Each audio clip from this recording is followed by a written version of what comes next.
Hey y'all. Sorry, yeah, that's what I was going to ask you. If you guys could not all stand there, just stand off to the side. That'd be great.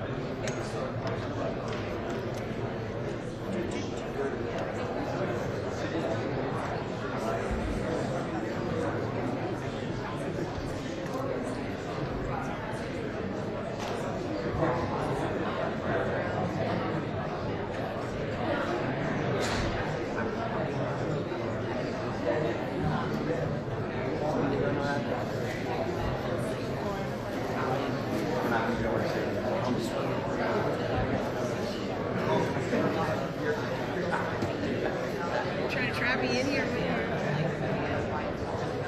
Thank you. Yes.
World Report ranked FIU number 46 public university in the nation, once again maintaining our position in the top 50. We are also number 1 in the nation for upward economic mobility. And that, for Washington Monthly, ranked FIU number 1 best bang for your buck in the Southeast. So all those rankings mean that our students are having tremendous opportunities. We graduate our students at record pace. We are just now welcomed our largest freshman class, our most distinguished freshman class.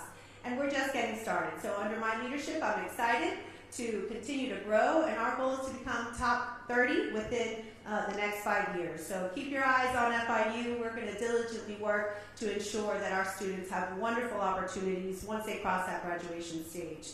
And we know we also play an important role in teacher development and that teacher pipeline, so we're proud of that work that we do here.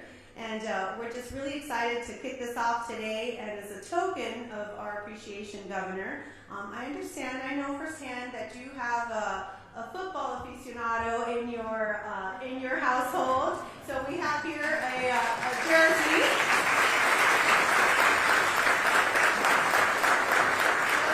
A quick shameless plug: we are the official holders of the Shula Bowl trophy. So I think Mason can wear that.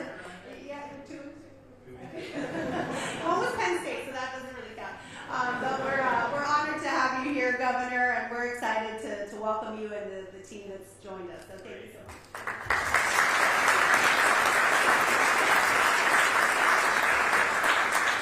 Well, I have 3 young kids, including a son in 2nd grade, and the chance that he will accept this over his Florida State Seminoles is unfortunately 0. He is chomping at the bit for that Miami game on October 4th, and you're part of the state university system. I don't know if you can root for the U against Florida State. That's going to be an interesting dilemma. Florida, they have a game Friday night against Virginia, and it's like, yeah, they should win, but I'll tell you, those are the scary ones when you maybe look at. Hopefully they get the job done, because I just think it'd be good for the state to have 2 undefeated teams. Miami will be number 2. Florida State may end up being 6 or 7, maybe even 5, depending on what happens between now and then. And we haven't had one of those in a long time, so we're looking forward to that. But we're also glad to be here at FIU. I look around, I'm like seeing some of these nice buildings. I'm like, okay, so that was the line item I approved in that budget 4 years ago. Yeah, it's really nice. But Jeanette has done really a great job. I've, of course, been a part of this for things like the Adam Smith Center, which has really been a focal point, I think, of promoting economic freedom throughout the Western Hemisphere, particularly in Latin America. And trust me, we need it in this hemisphere. The way things have gone, particularly in some countries that had previously been very tough, close allies, are now going more in a statist direction. So I think that's been a really important thing, not just for the students, but I think it's had a ramification beyond that. We're also glad to be joined by so many distinguished guests here. Of course, we have our president from Florida International University, Jeanette Nunez, who served admirably as the Lieutenant Governor of Florida for most of my tenure. And then we have Florida's new Lieutenant Governor, who has replaced Jeanette. I call him the Chuck Norris of Florida politics, because he's a Green Beret, and he's he's out there rescuing people in Israel when Iran's bombing people. So a real action hero to have as Lieutenant Governor. He's been with us on all these key issues, school choice in particular, but everything down the line. We have our Education Commissioner, Stasi Kamoutzis, who's a South Florida native, and I just tell you, we have standards, we have rules, we have regulations, and most school districts is not a problem. We've got some that think they should do. He will send the nasty gram. He will make sure that you're getting in line, and I think that's really important, because we all got to be pulling in the same direction. We also have Success Academy CEO Eva Moskowitz, and she's going to be able to talk about bringing Success Academy to Florida. It's very world-renowned, really, what she's done with Success Academy. And the difference is, in New York, they do everything they can do to try to prevent you from being successful. Here in Florida, we're going to do everything we can to ensure that you're successful. And so I think that the sky's going to be the limit for what they're going to be able to do in the state of Florida. We also have Citadel founder and CEO Ken Griffin, who moved Citadel from Florida within the last 5 years, and I don't know, you'd have to do the calculations, but if you look through all of Florida history, there's probably not been too many people, and maybe no one, that's been more philanthropically generous already in just a few years of having his company down here. He's done amazing stuff to help our communities, and Ken is very much a part of supporting the Success Academy, so it's great to have him here and everybody here to be able to celebrate today's announcement. Before I get into that, I just want to make it very clear. We are seeing an alarming increase in attacks and rhetoric against law enforcement, in this case federal law enforcement, Department of Homeland Security and ICE. In Florida, we have zero tolerance for attacks on law enforcement. This is not Portland. You will be held accountable if you try that. These are folks that are doing their jobs. They have been given duties to be able to enforce the laws that are on the books in this country, and they are doing that. And I know there's a lot of politicians out there that are trying to gin up hatred and opposition for what they're doing. That is not going to fly in the state of Florida. So we stand with, of course, our local and state law enforcement, but yes, our federal partners who are working very hard to uphold the rule of law. We saw a shooting yesterday in Texas, and we see an alarming rise in rhetoric and actions targeting these folks. And so in Florida, we have zero tolerance. You're not going to want to try that here in the Sunshine State. So we're here today to talk about what we've been able to do with education. And our belief has been very simple. We believe regardless of where you're from, regardless of how much money your parents have, regardless of your ethnic heritage, regardless of whether you're male or female, that you have an ability to succeed if you're given the proper tools to have a really good education. But we understand that in order to get there, we can't be obsessed with the systems. We can't elevate the bureaucracy over the needs of the parents and the students, and in many cases even the teachers. We have to make sure that we're empowering parents to be able to make meaningful choices about their kids' education. We got to put our students first. And so that's what we've done over the tenure of my governorship. Florida had embraced school choice, but we've taken it to a much different level. We are the leading state for school choice in the entire United States of America. We have 1.4 million students that are utilizing some type of school choice option in order to realize their dreams. And some of that is with our private scholarship program. We have 500,000 students who are on our Family Empowerment Scholarship and Tax Credit Scholarship programs. That gives the parents an amount. They can direct that to a private school and be able to do that if that's what they see fit. That's the choice of the parents, not the choice of the government. We also have over 400,000 students in charter schools, and Success Academy is obviously going to be one of our charter options. And so these are schools that are public schools. Now, they're not controlled by the school district, and I think importantly, not controlled by the teacher unions, but they are public schools. You know, they're open to everybody. Parents can choose or not choose. No one in Florida is forced to go to a charter school. They have to produce results. They have to show parents that they're a place where the parents are going to want to send their kids. And so we have over 400,000 students that have done that. Now, it's important to put this in perspective because, yes, the choice in and of itself is good. If a parent has options, that's better than having one option that's not doing well and you have no way to get out of that. But what are the results of that? If you take our charter school population, that over 400,000 students, and that's more students than some U.S. states have in their entire K-12 system. If that were its own state, it would rank #1 in 4th grade reading and 4th grade math in these United States. And that's just the charter population. And the charter population does skew low income.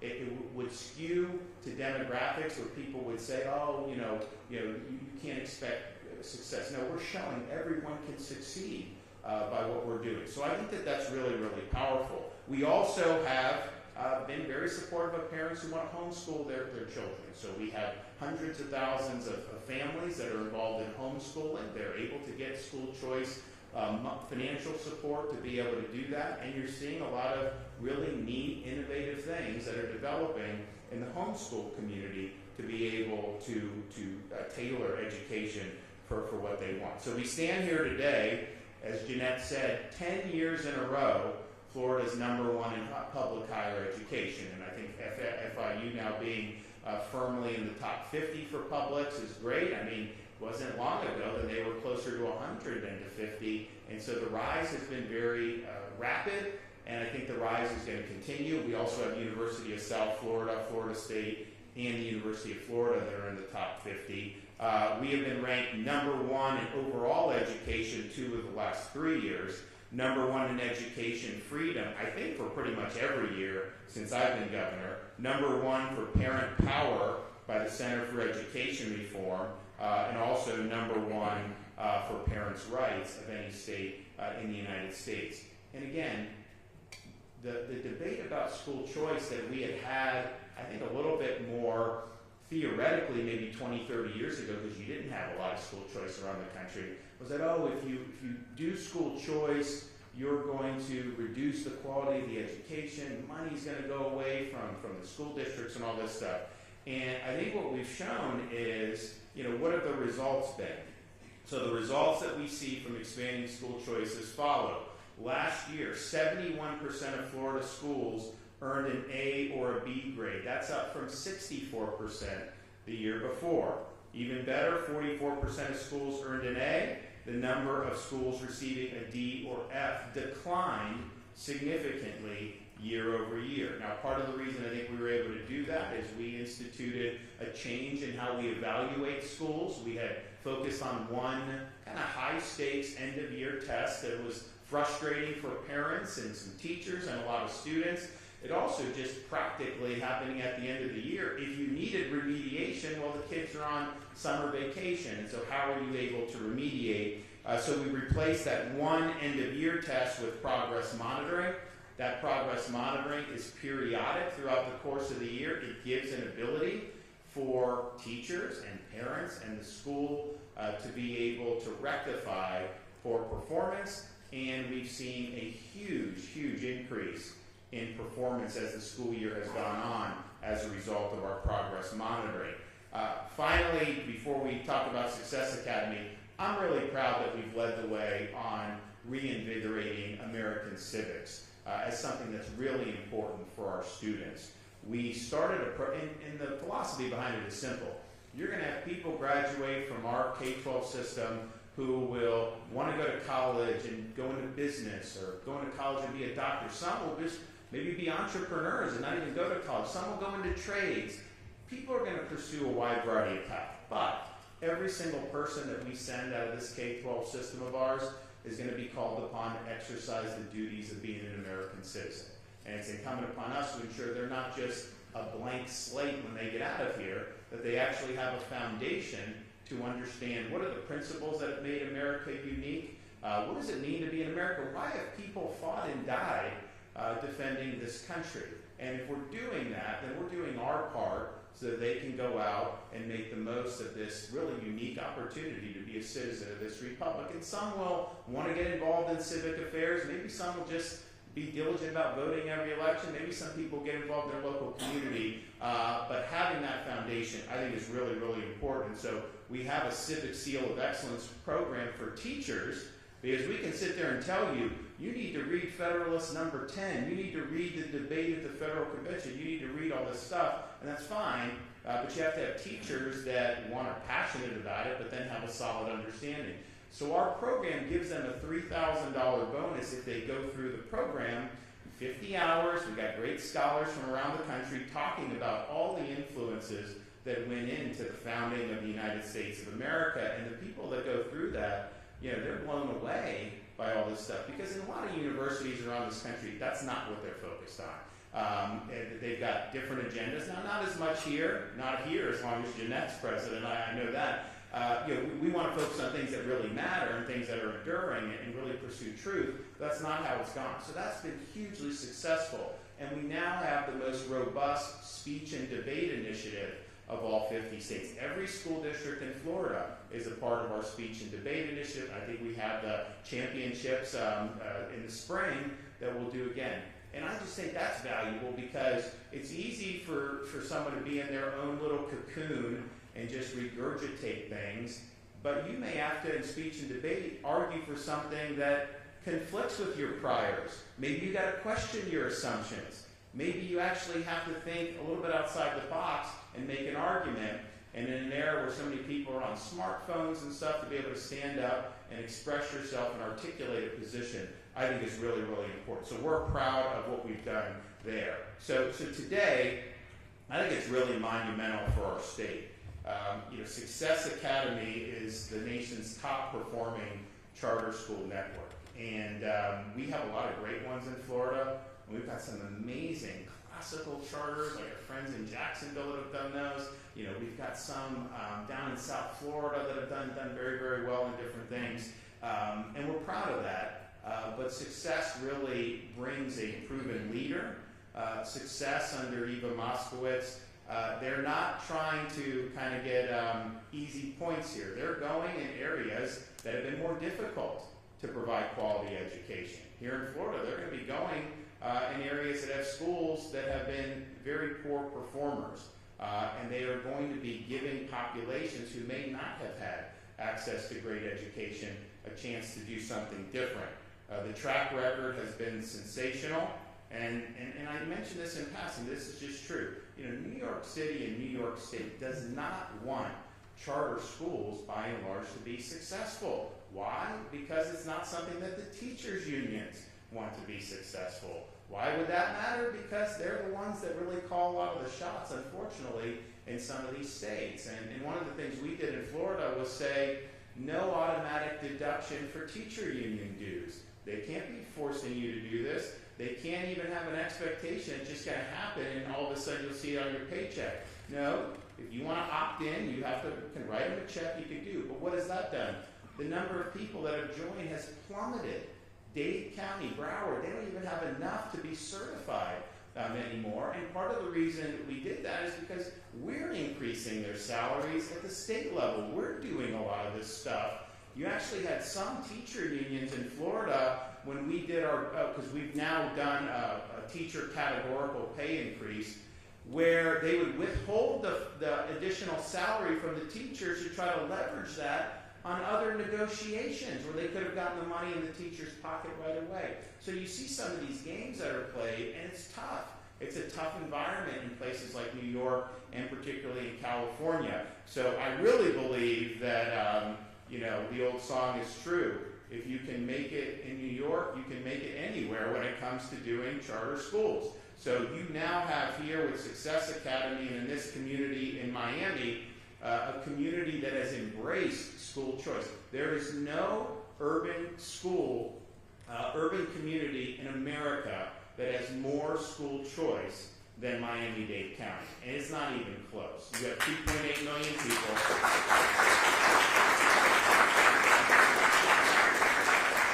2.8 million people, and I think it's over 70% of students attend a school other than the neighborhood school where they would traditionally be zoned to go to. And that's all parental empowerment, that's all parental choice. Now with Success Academy, you're going to have launched a entirely new venture for Florida, an operator that has great success and really has high standards. But what I saw, because I went up there and met with Eva years ago when I was first governor, and what you see is a belief that all these kids have potential. All these kids can do well.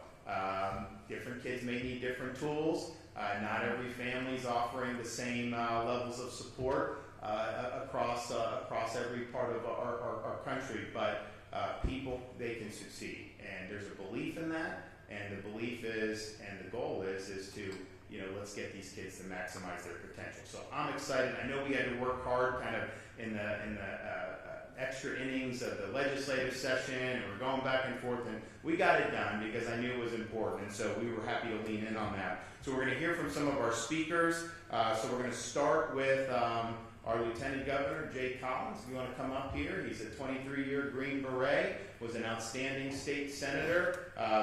This is interesting.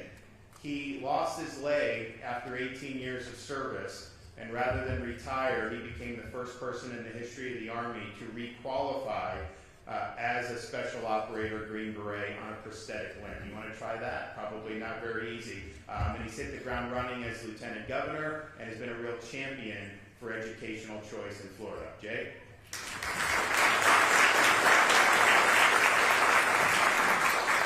Well, it is great to be here today. Jeanette, Madam President, thank you for hosting us. Beautiful facility. It was always good to see you. Thank you for your hospitality here. You know, what a great day to be here in Florida. It truly is. You know, it's important to remember just how critical education is to each and every one of us. You know, my background, many of you have heard about the military stuff, the Chuck Norris thing, and yes, I did re-qualify as a Green Beret, but there is one small correction. I'm going to make this as always, right? I do know where my leg is. It's just not with me, so I didn't really lose it. You know, it happens. So, that being said, I want to go back just a little bit, kind of the formative years of who I was and where I came from. You see, I was born to a 16-year-old child, someone who was raised around drugs and alcohol, and we didn't have two wooden nickels to rub together. So when we talk about education and opportunity, we had a generational lack and a gap of information, education, and frankly, opportunity. So how do you combat that? You know, education is that opportunity, it is that key. You see, it took people investing in me, giving me something to drive forward and understand. It provided those little glimmers of hope to lead from where I was to where I could be. But only in a nation as great as ours, in a state like Florida, can someone who came from meager beginnings end up joining the military, work as a Green Beret, serve in a nonprofit across the country, feeding millions of meals, and then become the Lieutenant Governor of Florida. It is an honor and it's a privilege, and it's something that I think often we take for granted in this great nation. So being here today to announce Success Academy is critical. It is. You know, here's what I know more than anything else, and this was distilled out when I worked at places in special missions units and as a Green Beret. Competition drives excellence. A rising tide floats all boats. When good people and good organizations step up beside us to help push forward and lead, everybody gets stronger because of it. Having Ken Griffin and Success Academy come to Florida is just that catalyst. It's an opportunity to push things forward, to achieve greatness, to push boundaries that we maybe haven't hit that much yet. So, you talked about universal school choice. Who does that really make a difference for? Obviously, everybody's the answer, but disproportionately, it's kids like me, who came from very meager backgrounds, who don't know where to go, don't know how to turn, and don't have anybody in the family to reach out to. Provides those opportunities to them disproportionately and helps raise those boats. I'm so grateful to have us take a strong stance. Jeanette was there day in, day out. The governor has left in the front on this. We as a state have really grabbed a hold of this day in and day out. You heard the stats, you heard the numbers, they're incredible. But what I want to talk about is our investment in education, our investment in solving problems, but our investment in teachers. $5 billion invested. That's amazing. It is. We have to keep that up. We know that our economy and everything moving forward really is built off of what we teach our kids. It's garbage in, garbage out. We have a commitment to excellence here, right? If you don't teach them the right things, you allow them to be drawn apart and torn apart, it seems, by things that aren't focused on getting stronger, better, or raising them as valuable citizens. What happens to our state? What happens to our nation? It falls apart at the seams. We've seen that in other states, but we do not see that here in Florida because we've stood, we have led. We've decided that not in our time. That's never going to happen.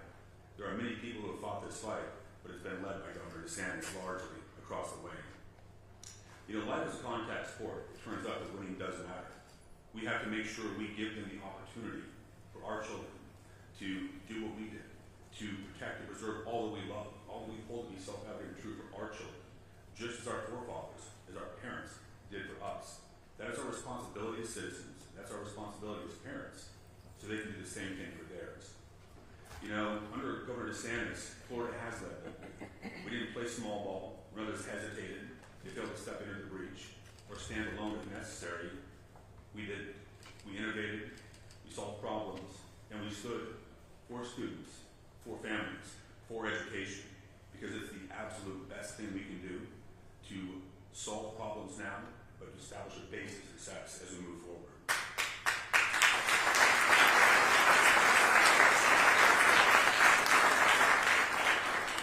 So I want to leave you with this. You know, where I come from, the military, is something that I talk about every day. My wife's probably going to whack me with a shoe or something later for saying this again. Excellence is a choice. It truly is. It is a choice. We are what we repeatedly do. Excellence then is not an act, but a habit. That's Aristotle. Let's distill it down to a choice. We can aim to set the bar low, or we can aim for greatness, for excellence in all that we do. Bringing in partners like Ken, like Success Academy, that is exactly what drives us towards greatness, towards excellence. I don't know about you, but more than anything else, I will never fail as a dad and as a husband. I want the American dream for my children just like you do yours, but I want so much more. Our nation depends on strong, focused education and people like us stepping up and standing up. And we're excited to have you here. We're excited to see what's going to happen. We're excited to see how far we can push education forward. Thank you. God bless you.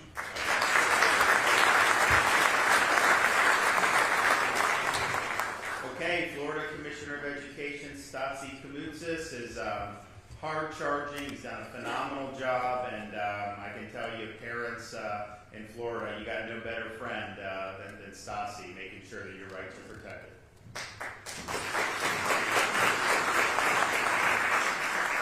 Well, good morning, Miami. It's great to be home.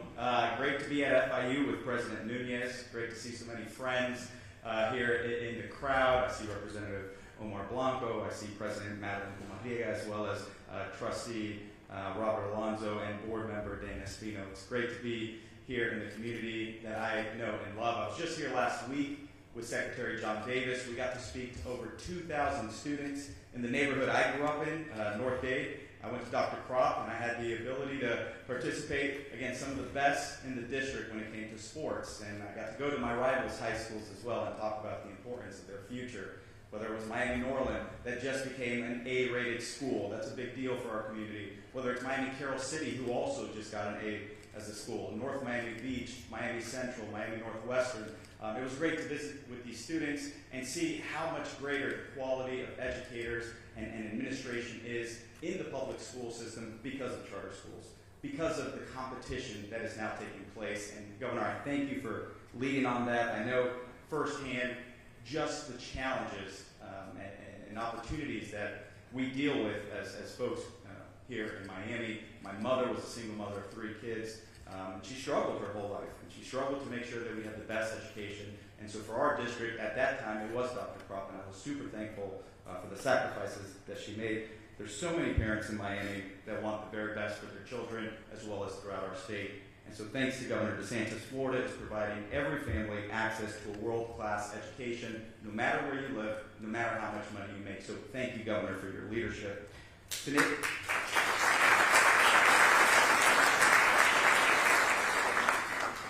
Today's announcement expands educational opportunities for Florida students, but especially those most in need, by adding another high-performing option to our state's public education system.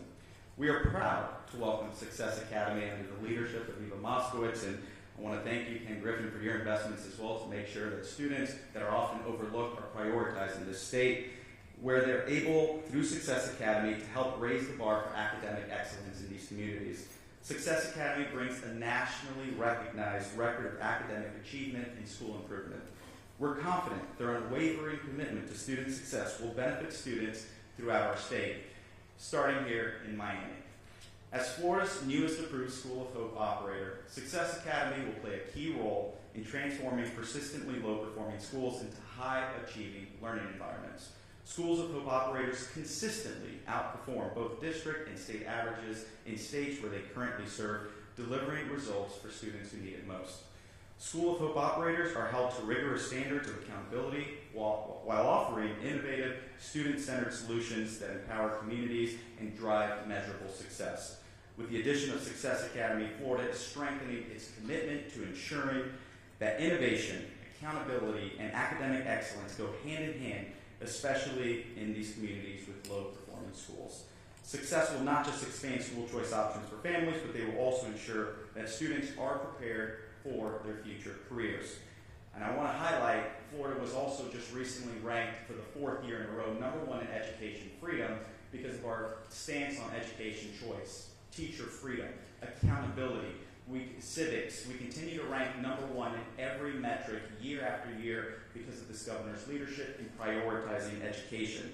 And today, we are proving that all children, no matter their background, no matter their zip code, no matter where they live, they can have access to a world-class education. I couldn't be more proud to stand with our governor and our lieutenant governor as we add even more high-quality educational options for families across our state. So thank you, and God bless.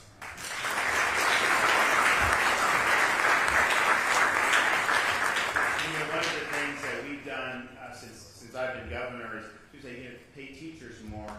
And I agree, but the problem is like you send more money to school districts, they don't have to spend it on teachers. And a lot of times bureaucracies grow. So we created a categorical in the budget and it's now $1.35 billion, 1.38. It only can be spent on teacher salaries, but we include the charter schools in those public schools. And so we've been able to help our charter schools teachers get pay increases.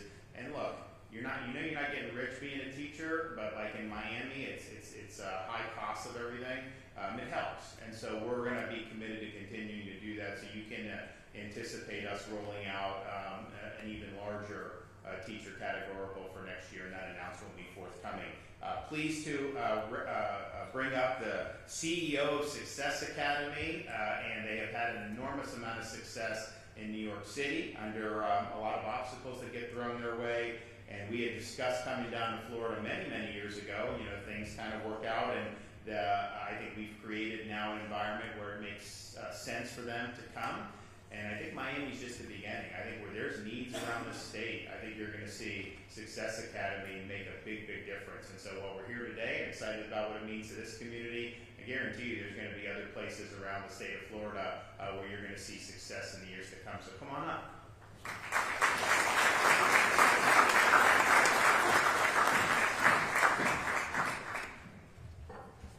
Good morning. Very nice to be here, President Nunes. Thank you for your gracious hospitality. Governor DeSantis, what you've done in the Sunshine State vis-a-vis education is extraordinary, starting, of course, with school choice. But the recent legislation throws down the gauntlet that excellence matters. There is no state in the country that has made this kind of commitment to excellence. It is not only going to help the poorest and most vulnerable children in Florida, but I think you're going to set a national standard for the country. Because as many other speakers have said, despite recent successes, we have a crisis in public education. We have a crisis in America. If we look at our international competitors, we are not keeping up. And so having this emphasis on quality is a game changer. And it's why I am so pleased to announce that not only am I coming to Florida, but I am coming to Miami because of the work, Governor, you and the state legislature has done.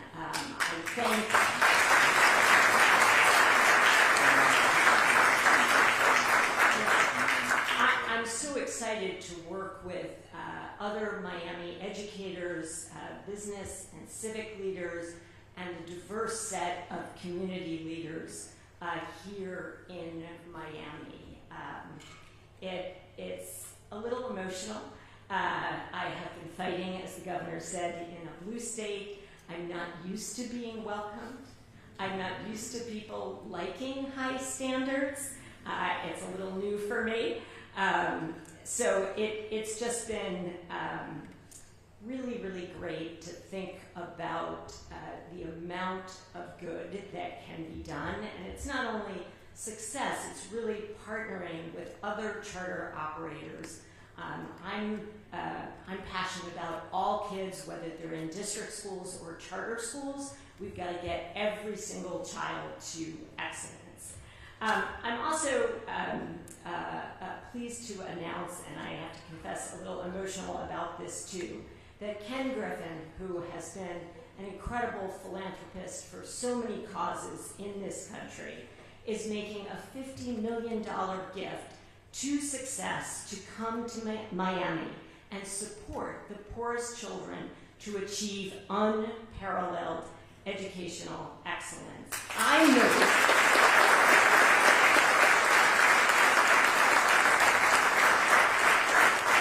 am extraordinarily moved by this, and I hope others are as well. It's really hard to capture in words the magnitude and the meaning of such an unprecedented gift. It is transformative to commit to our most vulnerable children and the American dream. Please join me in thanking Ken.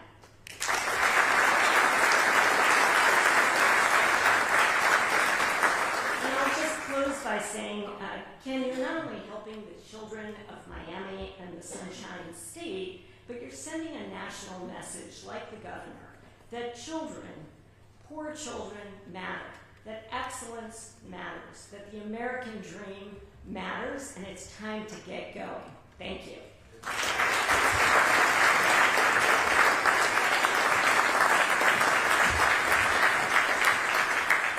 Well, we're excited to have Eva in Success Academy, and I think the sky's the limit. As she mentioned, Ken Griffin has put up $50 million to help with this, and obviously, the state, we're involved in the charter schools.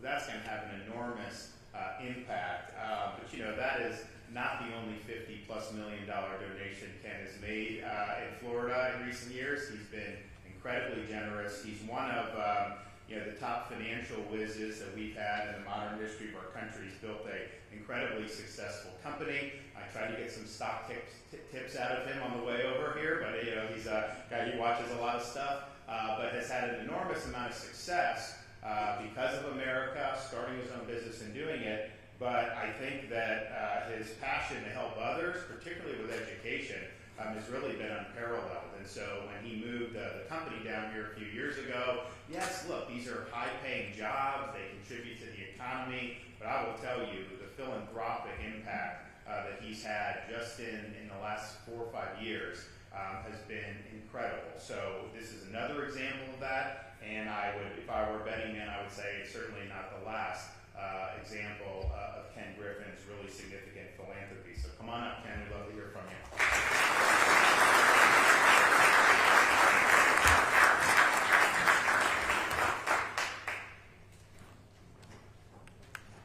So, thank you so much, Governor DeSantis. And today truly is a moment of celebration for the children and families across Florida. Under your leadership, and with the support of our state legislator, Florida continues to lead the nation in ensuring every child has access to a world-class education. And when I walked into the room this morning, I said to Eva, welcome to the state of Florida. All of us are so thrilled that you have chosen to come here to have such a profound impact on the lives of so many children in our great state. Thank you and welcome to Florida.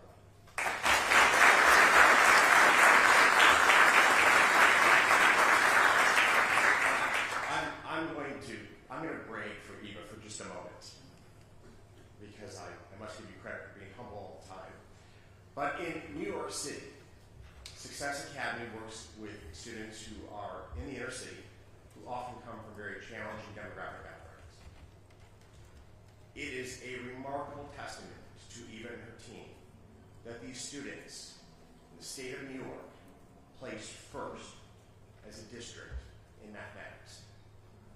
And that the middle school children will usually outperform the high school graduates of the most affluent communities in the state of New York. It is a remarkable testament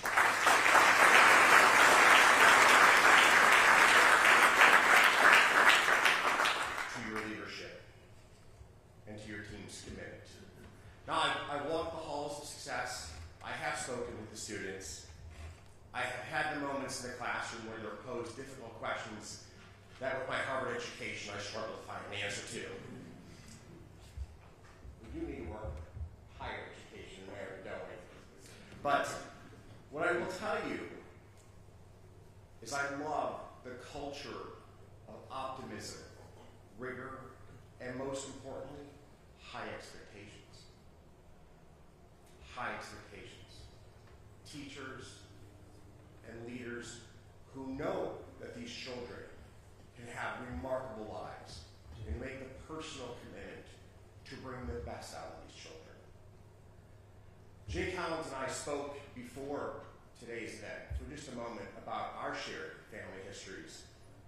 Jay grew up in a family with little, and I was very fortunate that I grew up in a family with some means, but my grandmother grew up in a house with no running water, like Jay did.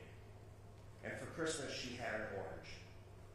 And like Jay and like the governor, we all firmly believe that education truly is the on-ramp to the American dream. So Governor, with your leadership, Eva, with the gift, the commitment of your team, we will pave the road for tens of thousands of students here in Florida to join all of us in living the American dream. Thank you so much.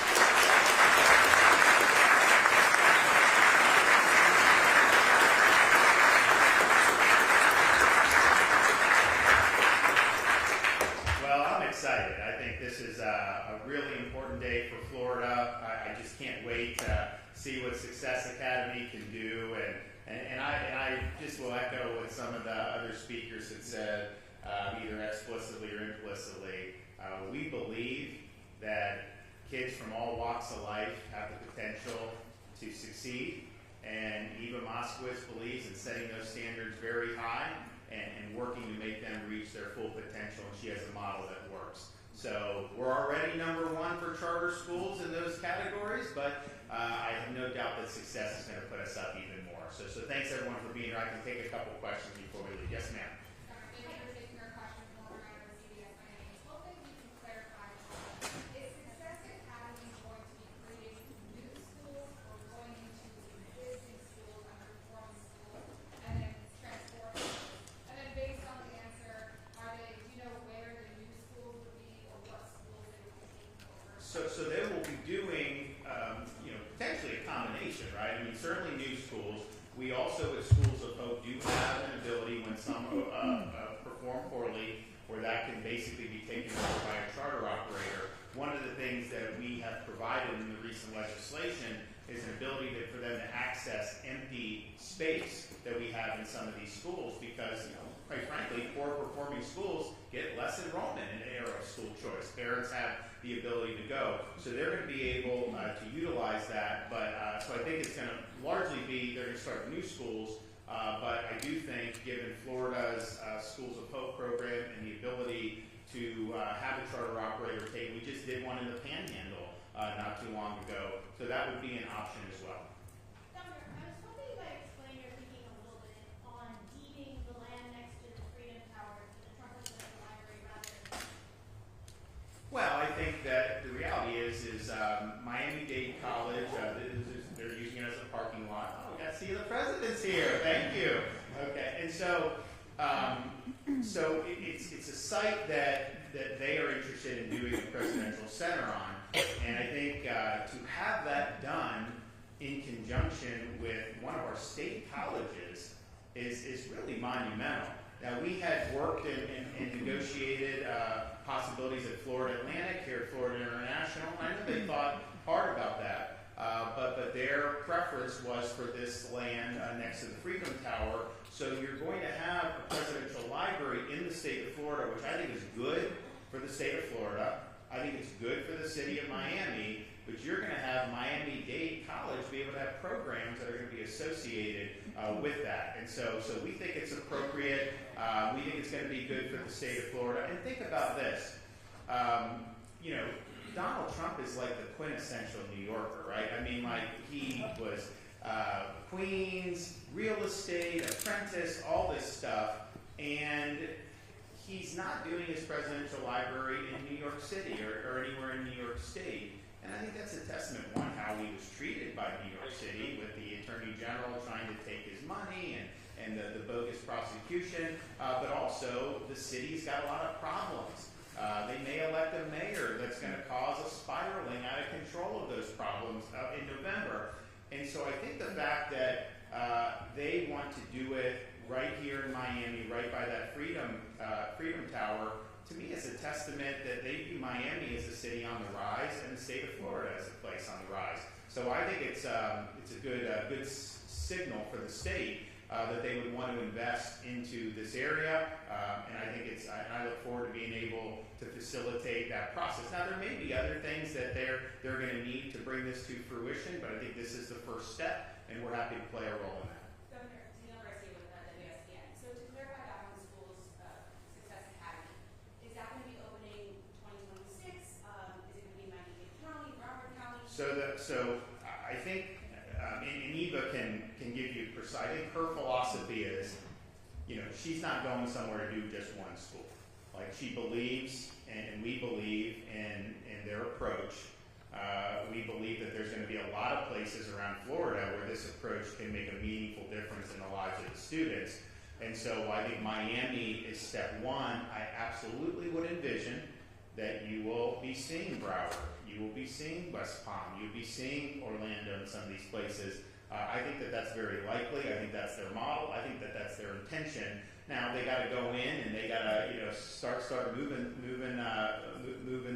the needle here in terms of getting up and running and doing this. But they have an ecosystem in place with the legislation I signed where that can be done. So if we're here in 5 years, I would anticipate that you likely would have multiple Success Academies throughout Florida.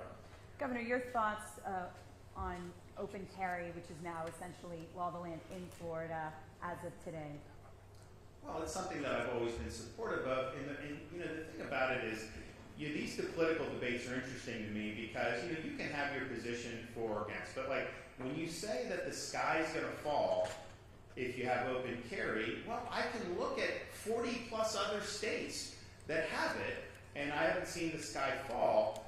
We already have under statute, mind you, permitless concealed carry, constitutional carry. That was a big deal when that was signed into law years ago. So I don't think it's honestly going to make a meaningful difference in kind of the daily culture of Florida. That would be my guess, simply because it hasn't really done much different in these other states.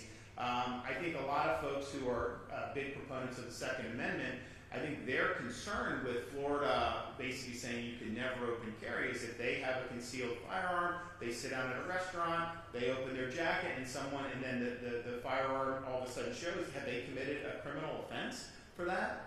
And it just didn't make sense. So I think that was really why a lot of people were opposed to Florida's blanket prohibition. But basically you had, I think it was just Illinois, New York, and Florida were the only 3 states that just had a flat ban. So I know media portrays it certain ways, but look at what other states, look at the laws of that. We're much more consistent now with the vast majority of states, even blue states, quite frankly. Vermont, for example, has had this since like the 1770s. And they're a very blue state. So yeah, I thought that was the proper reading of the Constitution, and it'll be something that'll be upheld in Florida. Yes? What would you say to those who say charter programs like this could take away students' resources from public school systems? What would you say to those critics? Well, I'd say look at what I've done since I've been governor. We have the highest per pupil spending we've ever had in the state of Florida. We've increased funding for our school districts every year. We've done the teacher categorical, which started, I think, at $500 million. Now it's almost $1.4 billion, and we're going to shoot for over $1.5 billion next year. Now the charter teachers are eligible for that too. But you've seen public school teachers. Our teacher of the year last year was at an event we did recently, and she was talking about how she's gone up now $10,000, $15,000 over the last 3 or 4 years, and that's largely because of that. So we have done that in terms of supporting the school districts, because Miami-Dade's a good example. The reason why you have over 70% students not attending their local neighborhood school that they're zoned for is because the district has a lot of choice options. So it's not just private and charter. That's important, and you got a lot of that in Miami-Dade. but you have students that can go to other public schools within that school district, and I think that choice has been really good. But that choice probably would not have happened had we not been pushing choice in the other areas. And so we've done a lot of funding. That's just black and white in the budget. You can look at those over the years. Now, in terms of students, I think it's healthy that schools compete for students. I think it's healthy that a school is going to be in a situation where if a charter school is offering better programs and the parents have more confidence then, and they're losing students to that, then they're going to have to do something to earn the trust of those parents back. And so I think you get better through the competition, and I think it should be a competition to earn parents' trust and a competition for students. That is going to end up making things better. We would not have 1.4 million in choice programs if it wasn't for the competition. Most of those schools, because you have 500,000 private, 400,000 charter, but a lot of hundreds of thousands are within school districts, the choice programs within school districts. I don't think they would do that if there was no other option for choice. It probably would just be one system, and you kind of like when I was growing up. I lived in Dunedin, I went to Dunedin High School, that was kind of it. Things have changed, but I think they've changed for the better. All right, thanks everybody.